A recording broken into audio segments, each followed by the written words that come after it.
I have been visiting this market professionally for about 2 decades. But these visits were very few and there were a lot of gaps between. So every time I come here, I learn something new.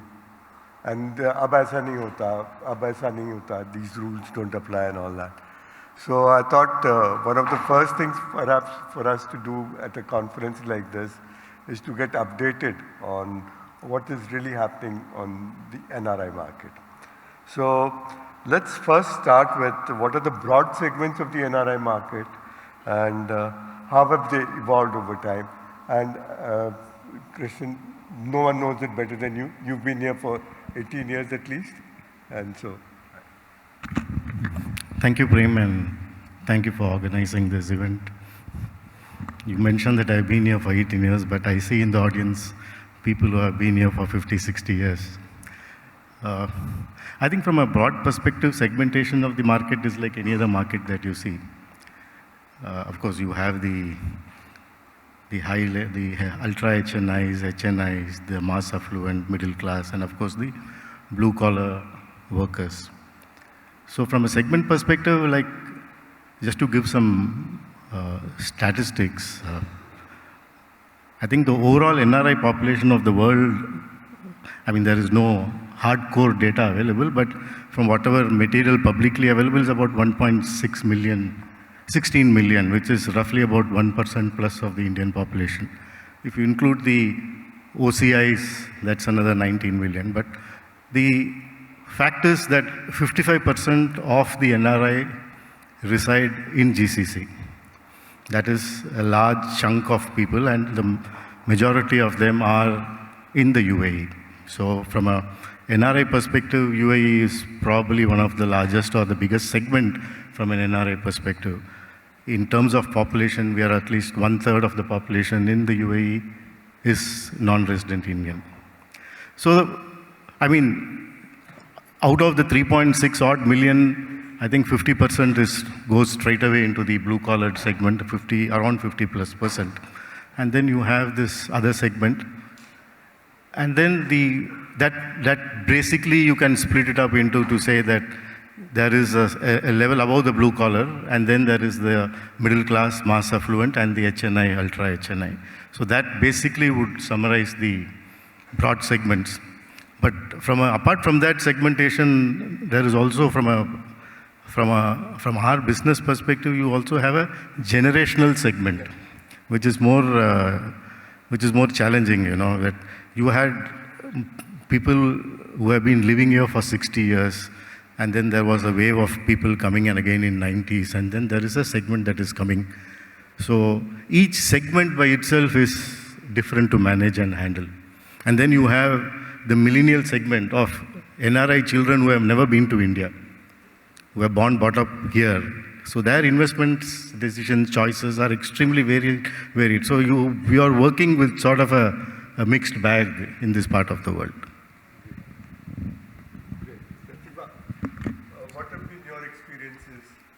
Thank you.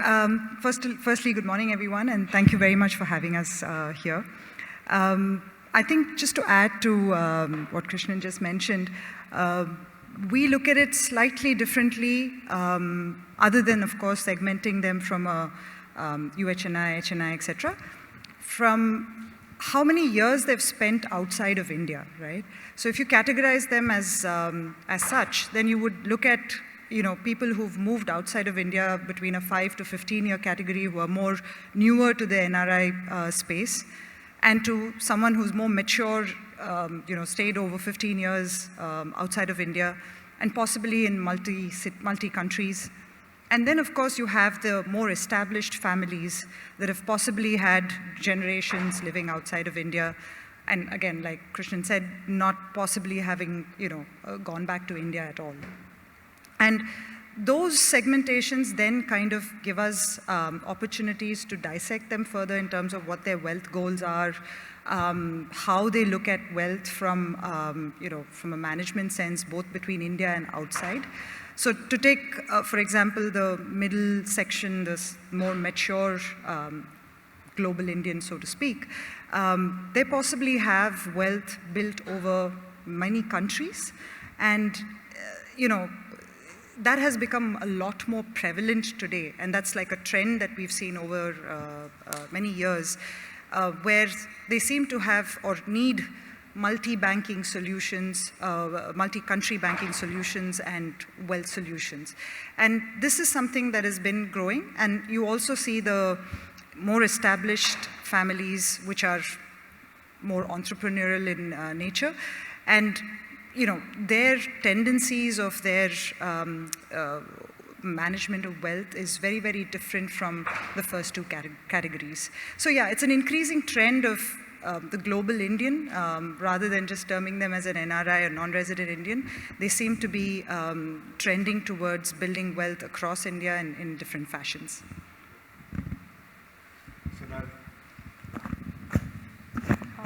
So I think similar to what Krishnan said, the segments about the lower income and the middle and the upper and the ultra HNIs. But in our experience, what we have seen, what has changed a lot is this mass affluent segment, which seems to have grown very rapidly. If I were to look at, 30 years ago, majorly you would have NRIs either in the blue collar space or people who were establishing businesses, and you would not have that many in the corporate world who are building the kind of wealth that the corporate world is building today. If I were to just do a simple comparison of, say, Big Fours, people working in the Big Fours here compared to India, the big difference is their ability to be able to save more, because the base salary itself is so much higher, it's double, if you look at it, for a senior manager in a Big Four in India compared to the UAE. Their base salary itself is double, and then they have, India, you have taxes that you have to pay. Here, you're getting tax-free. So for us, what we have seen is that monthly saving potential of this mass affluent segment is far greater than that what is of India. And that's something that has been definitely our focus at Anand Rathi.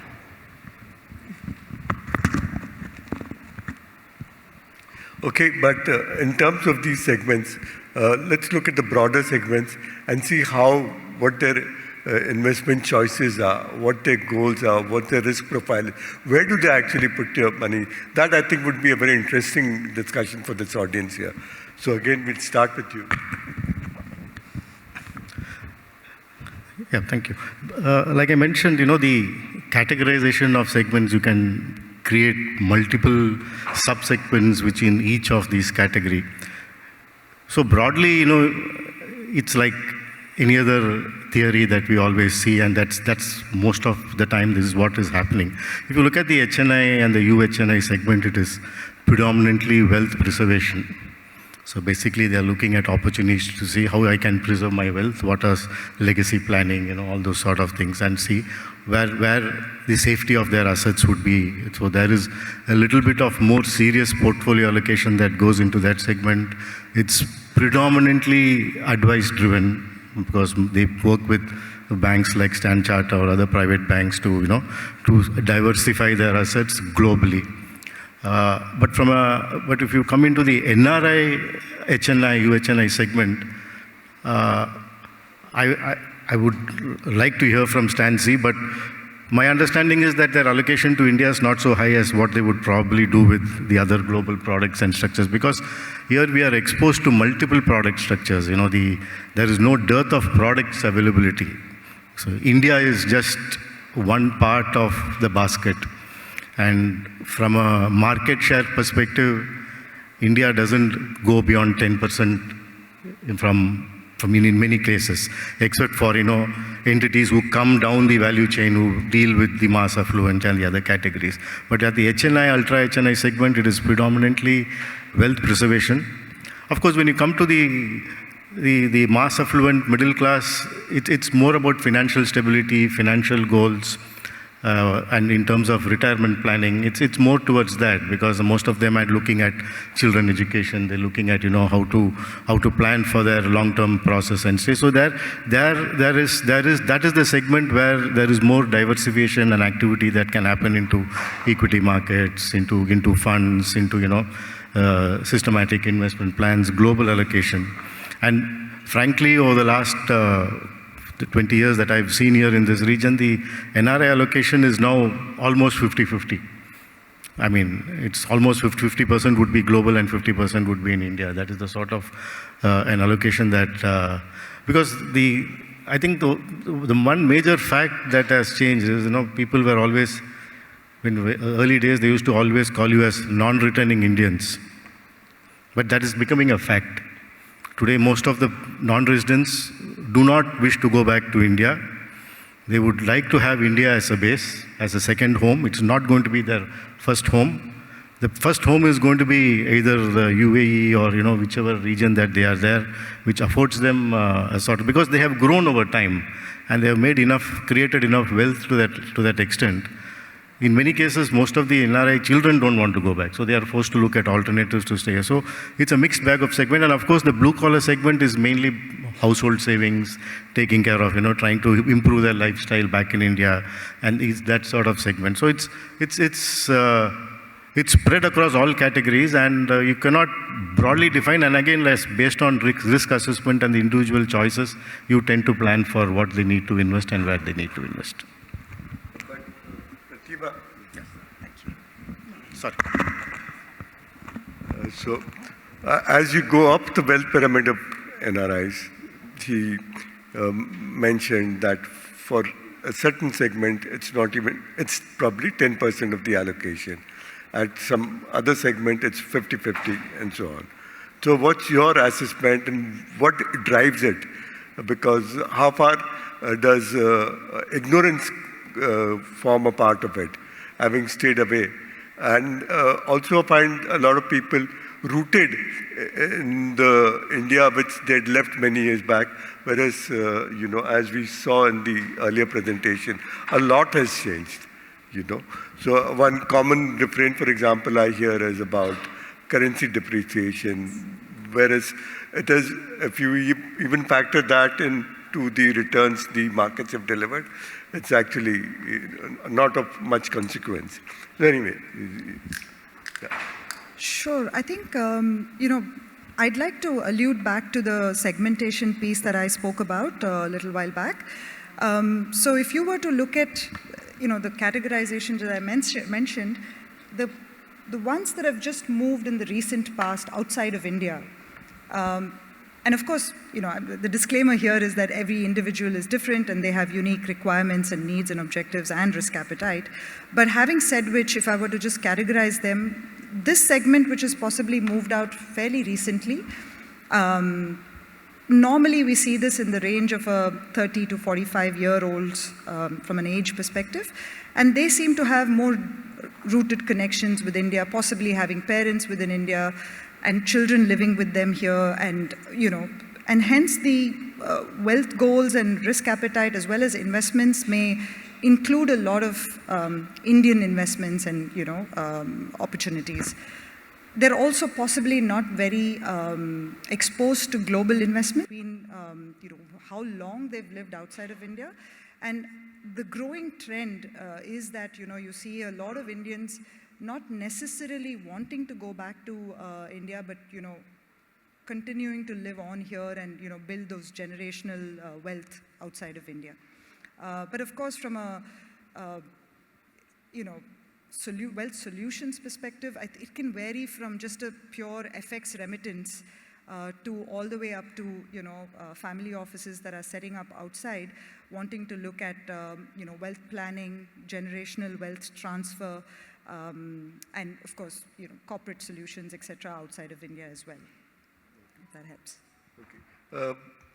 From your experience, what are the typical products that the people who are particularly at the HNI, UNHI, what do they look for, and what kind of products do they look for? Sure. So I'll also just go back a little bit to the lower segment as well, because you talked about the base. So the base is something that is looking at gold, because something that is physical that they can get. So I'm talking about the blue collar domestic workers, etc. Right? If they have any kind of saving that they end up making, they want to buy gold because something that I want for easy access, because their rainy day can be something which is very, adverse, and they need to have access to it. Then you have one segment, which is the next, which would be the middle, which is, as Krishnan very rightly pointed out, more in the child and education, retirement planning. Their objective is first to make their dear to life objectives, that the way we call it, children's education, retirement, that's what they want to achieve. Now the mass affluent, that is the one that is trying to do wealth creation. For them, guidance is what is very important. Somebody that they are smart, they are willing to understand, seek the guidance because they don't really have the time. But if they are misguided, they're very also easy to, for them to move on to somewhere else. The HNI, UHNI segment is very, very well catered to here, with a whole host of different products, whole host of different banks, everything that's there. But in our experience, I think what they really want is a holistic wealth management solution, which is not just talking about creation, but also talking about preservation, also talking about tax planning, also talking about, multi-country migration if they need to be able to move assets from one place to the other, having access to that money. Those things play a very, very big role rather than just what product that they are actually buying. And therefore, in our experience, having a wealth goal or an objective-led wealth management solution, which is what we focus on, 14% kind of a target return, factoring in there will be depreciation, and then dividing it and doing it with simple things, just 2 products, that's all. That is what has really worked to help that segment. I want to stay with you. When we talk about global products, you have the entire choices here. Yes. So how knowledgeable is the market? How mature is the market here? I'm talking from an investor's perspective. I'm not talking about the people like you who deliver these products. I think that knowledge levels have really evolved with time. I've been here now 10 years. In the early years, every time that we would meet people, the HNI, UHNI segment was still very well aware, knew what it is that they want to do. If somebody is trying to, misguide them, they would know. But again, the mass affluent was quite unaware. And as I said, they go with the guidance, so they went with whatever that the advisors were kind of telling them. But that knowledge level has evolved a lot. Today, it is very difficult to, they will ask a lot of the questions. I think also the awareness that has been spread through social media, they ask questions about brokerage, they ask questions about expenses. They want to see that, hey, if you are doing this for me, then what is the value that you're bringing, and not just filling, your bucket first and not thinking about me. So definitely the knowledge levels have increased with time. But again, as I said, the HNI, UHNI segment, they had access to this knowledge as well. Also, they have a little bit more time on their hands. They are in established maybe businesses. So they do a lot of their investing themselves as well. So that also helps them to build that confidence towards that knowledge. But are they making the right choices? Are they making the right decisions when they're doing it by themselves? Yes, there are, very much. I think that in the a higher segment, they want that, and again, the second generation, a lot of the second generation where they don't have that much of connection from India, they want to do fancier things. They want to explore in crypto. They want to explore into doing stock trading themselves, because their risk appetite is a little bit higher. Why? Because, your safety, your money is taken care of. As in, maybe the first generation is already got enough corpus where they're doing something which is more risk-adjusted return. So maybe the second generation. So again, I think their appetite to explore more things or they ask us for a lot more. We do very simple things, 2 things, but they want more from us. Yeah? Okay, got it. Okay. We are sitting in a city which is a global hub of products, this thing. A lot of global trends impact perceptions. They impact not only the perceptions, the actual value of different opportunities here. So take me through how does a perception about like say interest rates or currency exchange, how does that work out in this particular market? Is there a flight to safety, say, to dollars when there is a conflict, particularly if it's somewhere close in the neighborhood? Definitely, I think these are the 2 big factors that affect, especially investments back in India. Since we are India specialists, we kind of deal with this almost on a day in and day out basis. But I think what ends up happening is that it's not a one-time thing that can help to convince. It's over the years that you keep showing investors data and keep bringing them back to what is your long-term objective. If your objective of your investment is that you're going to keep it for like that 5-year period, then if we give an explanation as to why that has happened, for example, like right now, the last 2-3 weeks have been not so good for the currency, right? But then when you go back and you explain as to why that has happened, and then also that the previous 2 years it's not really moved, and you keep inculcating the fact that currency depreciation is not something which is linearly going to keep happening, and you keep factoring that in, that you have to build that buffer of that 3.5%, then they actually don't ask those questions, or they don't get affected by it as much, because they have been able to make their peace with the fact that this is it. Also, it comes to the wealth planners. So for us, if we know that this is money that they're going to need, most HNIs and UHNIs, if they need money, most of your expenses are quite planned. So if you have a big ticket expense that is coming in the next 1 year or so, we plan it like that we're not going to let it go on that risk of how the currency may move in a 1-year period, because we can't predict how it's going to move in a 1-year period. So we plan it like that. Pratibha, you are part of a multinational bank. And how does the bank help you in understanding the nuances and the impact of such developments? Absolutely. So we do have, at Standard Chartered, we have our CIO, in-house CIO, who gives us a lot of insights in terms of, what to expect and how to deal with it, which is what we pass on through our advisors to our clients.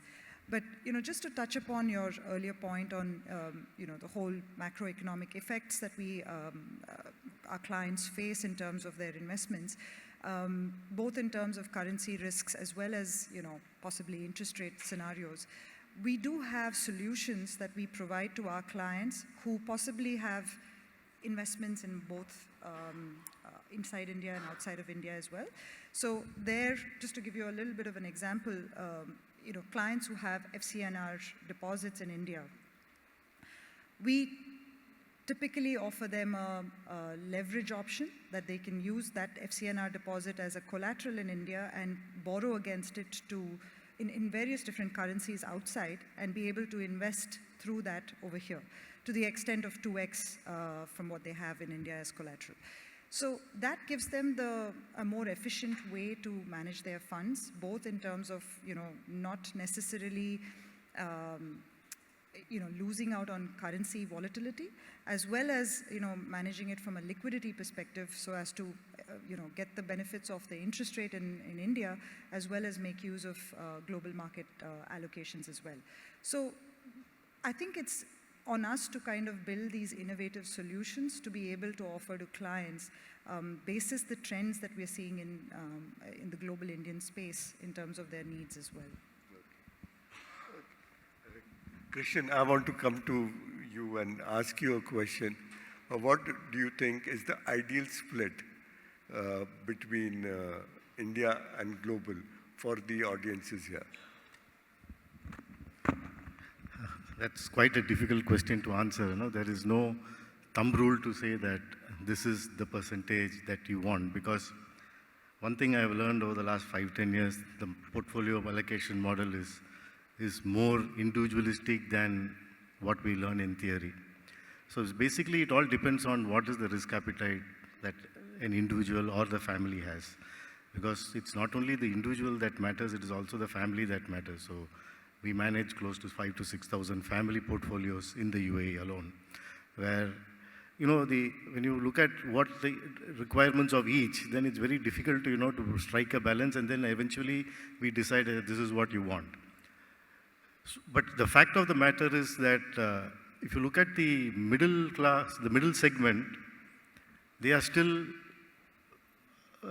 focused more into India. I would say, if you look at, if you look at portfolio allocation, even today a large percentage of what for India, remittance that goes back to India, what in the mass segment, it's basically, it first goes into house, it then gets into, trying to do something for the family. There will be an extended family expenses, meeting your family commitments. People may have siblings to be married off and other things. So it's all the allocation. It's only the last, the pie is they come to investments, whether it is equity or mutual funds.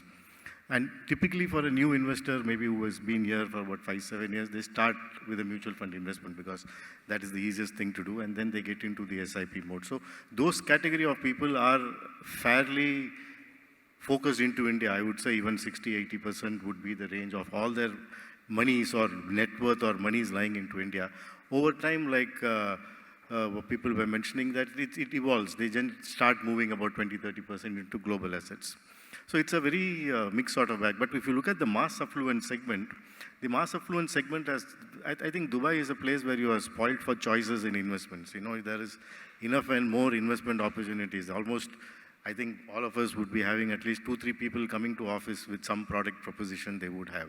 So it's a very difficult market to monitor these products. So it becomes the responsibility of advisors like us to get the best out of what we do. So for instance, we typically tend to deal only with public market products. We don't want to get into any private. We won't do, but for others, it may be a different ballgame. So it's a question of managing that segment of client and what sort of risk you are wanting them to expose. Forget the returns that they're going to make, but essentially it's the product proposition, who's the provider of the product, how well is the product ring-fenced in terms of custody, administration, etc.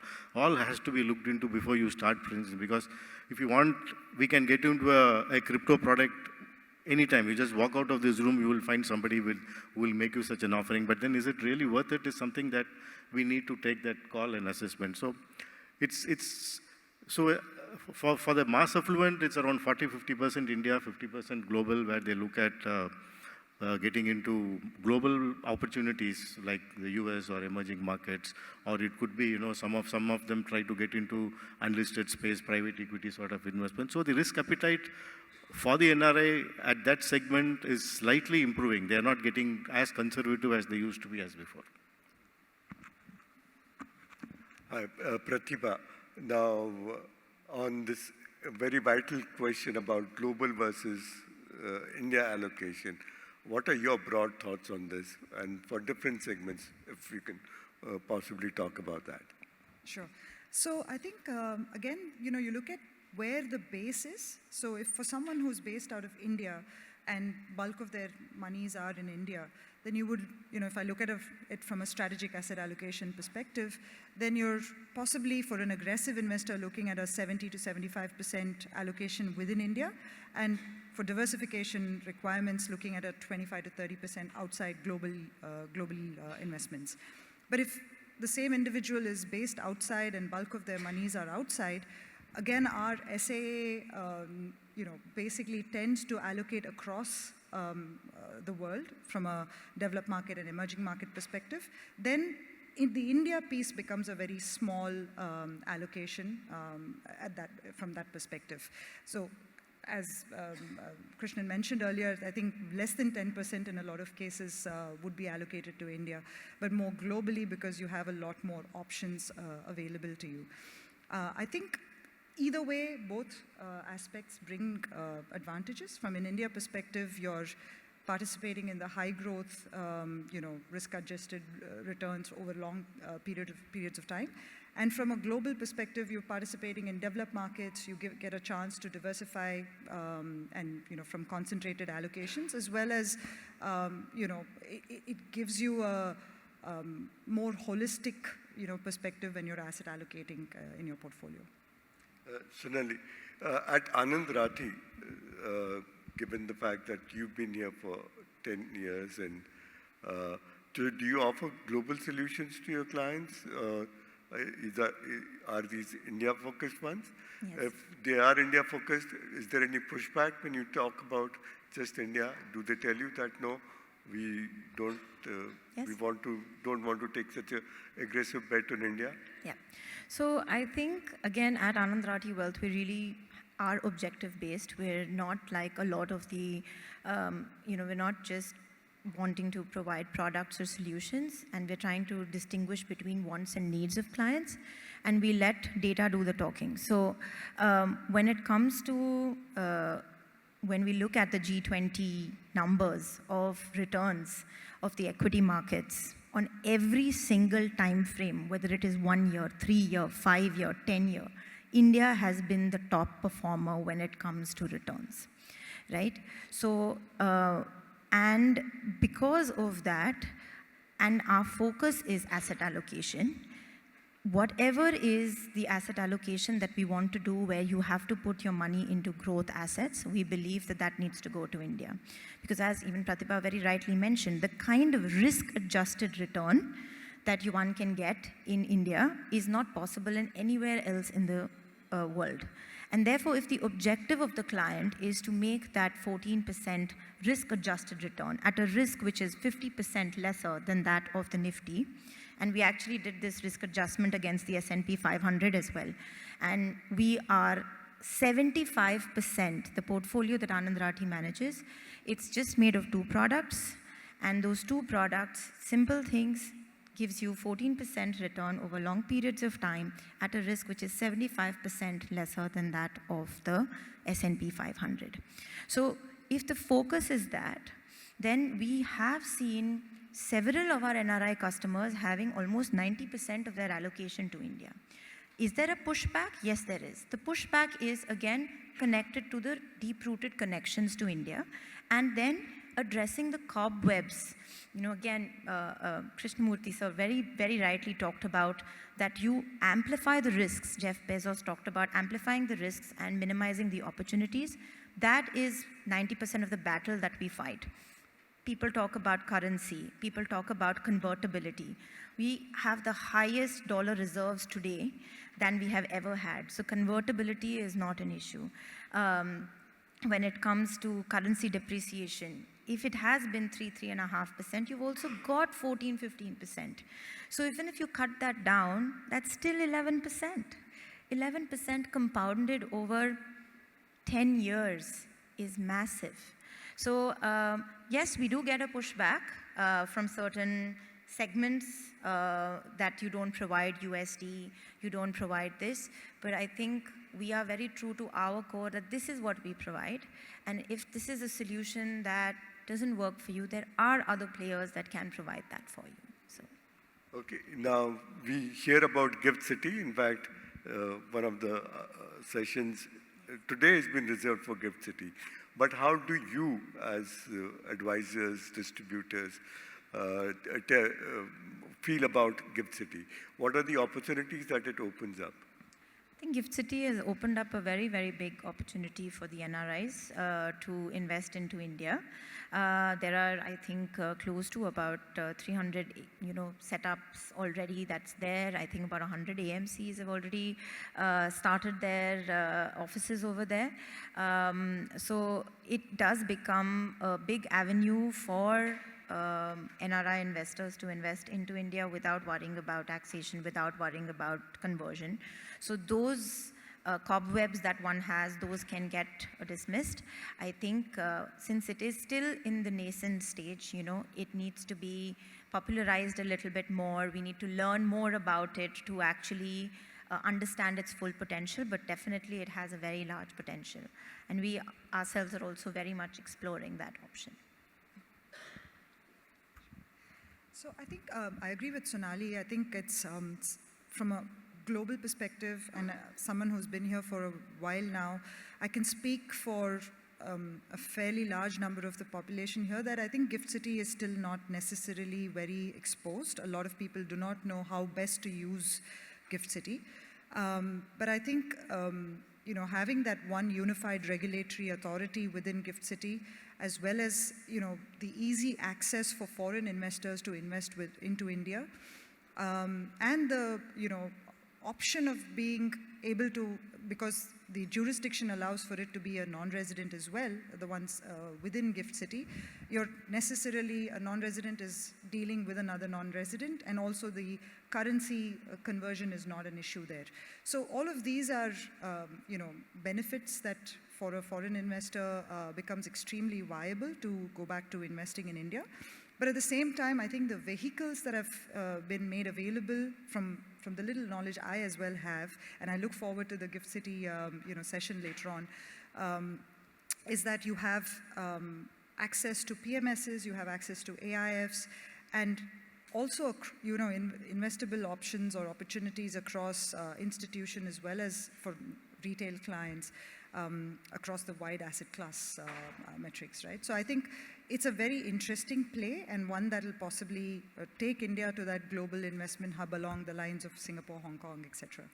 But Krishnan, are the NRIs here excited about GIFT City? What has been their response? Is there enough understanding? Is there enough knowledge about this? See, for now, it's predominantly the role players who are the advisors and others who are looking at gift option. For instance, we have moved a substantial part of our business into GIFT City. We have a gift entity. But from a regulatory perspective and from a market participation perspective, like my other colleagues mentioned, it's still a long way off. This is probably where DIFC was in 2004-06. We have a jurisdiction issue. An NRI may recognize GIFT as a free zone entity, but when you see the opportunity, GIFT City is, if you ask me, is not for NRIs. The NRIs has got multiple options. We have UCITS, we have Luxembourg. We have been used to dealing with global markets that we don't need a GIFT City for NRIs.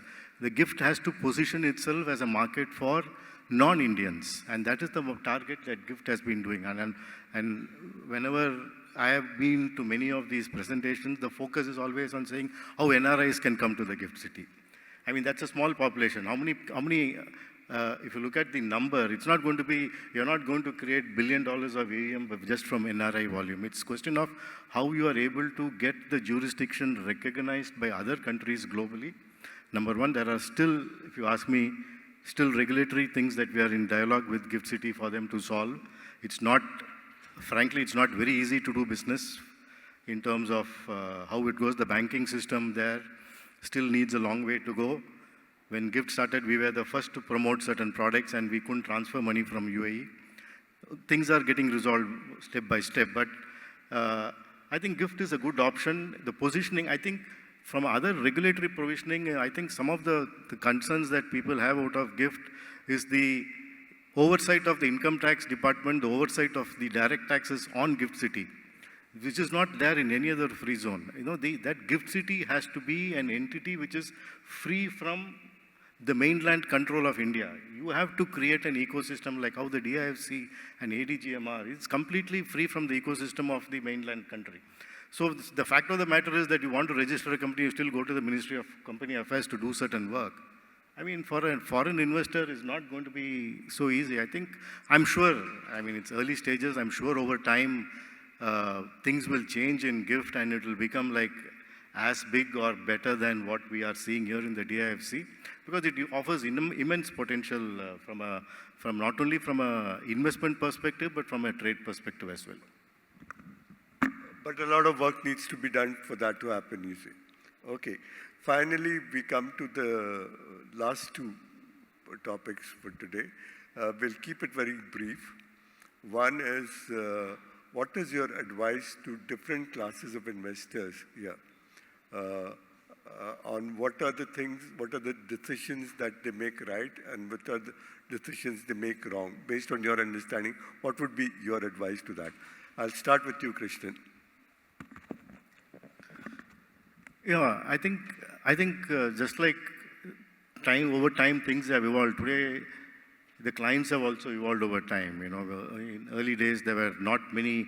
Today, information, we are talking of an information age where you're getting information. As we have spoken, I don't know what changes have happened or what has happened to the market, but there's a client of mine who has already seen it and wants you and give you an answer. So I'm talking from a knowledge level, from understanding the market level. I think there has been a large scale up. But then I think the problem is in terms of clarity, in terms of what you need to do and how you need to do. You know, somebody gets carried away by just one news, you know, and it's very important that, especially with one segment of clients who have liquidity, it is very important for them to be cautious in where they want to invest and how they, and in terms of the timing of the investments. So the general perception is that, okay, this looks good today, can we put into this fund or can we just get into this just because a certain news has come in the market? Is the sort of queries that we have. The good news is that what we have seen is that market corrections or things that happen in the market nowadays don't seem to bother investors. They're now looking at saying, is this the right time? Do we need to come and, you know, look at our portfolio and rebalance them in terms of where we want to do? So to that extent, we are seeing a large amount of improvement from the client point of view. I'm talking specifically with respect to the Indian markets and the ecosystem we have over there. So that way, the clients are quite knowledgeable that way, and there are got enough options. And today, with the emergence of fintech and online solutions, it's at some point, frankly, it's difficult to control their desires. You know, we find that they go online and get into some investment, and then after that, we have to see how we can correct that sort of a process. That way, one, the investment opportunity landscape has broadened quite a bit, and most of the clients are willing to walk the way in terms of to understand markets and how they have to evolve themselves as investment professionals down the line. Pratibha, so one of the things he said is don't overreact, don't be impulsive, don't overreact to, so what is your understanding? How do people react to the developments? Are they impulsive? Do they take panic decisions? Do they get swayed by too much of good news and they become too greedy? How is it? Well, I do think it's very market dependent. When markets are not necessarily on their side, they can be very impulsive, they can be very quick to taking decisions. But I think the good news there is that I think there is still a lot of demand for advisors in this space. And so, advisors play a key role in terms of, communicating to the clients as to the buy and hold strategy works in most cases.